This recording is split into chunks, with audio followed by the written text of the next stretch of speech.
চাঁদপুর অঞ্চলের ঐতিহ্যবাহী দোল্লা পিঠা বানানোর জন্য আমি চুলায় একটা কড়াইতে দুধ দিয়ে দিলাম, অল্প একটু আগে থেকে জাল করা গলানো গুড় দিয়ে দিলাম।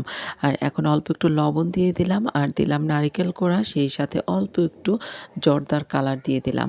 আর এখন এগুলো নেড়েচেড়ে নিলাম, অপেক্ষা করব বলক আসার জন্য। কিছুক্ষণ পর বলক এসে গেছে। এখন এর মধ্যে পরিমাণ মতো চালের গুঁড়া দিয়ে দিলাম আর তারপর ঢাকনা দিয়ে ঢেকে রাখলাম। চুলাটা একদম লো হিটে দিয়ে দিলাম। ১০ মিনিটের জন্য ঢেকে রাখলাম। ১০ মিনিট পর ঢাকনা তুলে নিয়ে একটু নেড়ে চেড়ে নিলাম। চুলাটা বন্ধ করে দিয়েছি। আর এখন এইভাবে নেড়ে চেড়ে নিয়ে আরও ৫ মিনিট ঢেকে রেখে দিব। তো ৫ মিনিট পর ঢাকনাটা তুলে নিয়ে একটা বড় ট্রেতে নামিয়ে নিলাম আর তারপর অল্প একটু রান্নার তেল দিয়ে হাত দিয়ে খুব ভালো করে একটু ময়ান করে নেব। ময়ান করে নেওয়ার পর হাতে তেল লাগিয়ে হাতে ঘুরিয়ে ঘুরিয়ে গোল করে ছোট ছোট বল বানিয়ে নেব।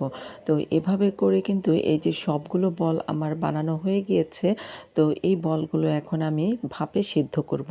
ভাপে সিদ্ধ করার জন্য চুলায় আমি বড় হাঁড়িতে পানি বসিয়ে দিয়েছি আর তারপর এগুলো ফুটো ফুটো একটা হাঁড়িতে বলগুলো দিয়ে ঢাকনা দিয়ে ঢেকে রাখবো প্রায় ৩০ মিনিট। তো ৩০ মিনিট পর ঢাকনাটা তুলে নিলাম। এগুলো খুব ভালো সিদ্ধ হয়ে গেছে।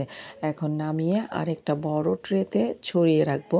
এখন এগুলো গরম গরমও খেতে পারি, আবার ঠান্ডাও খেতে পারি।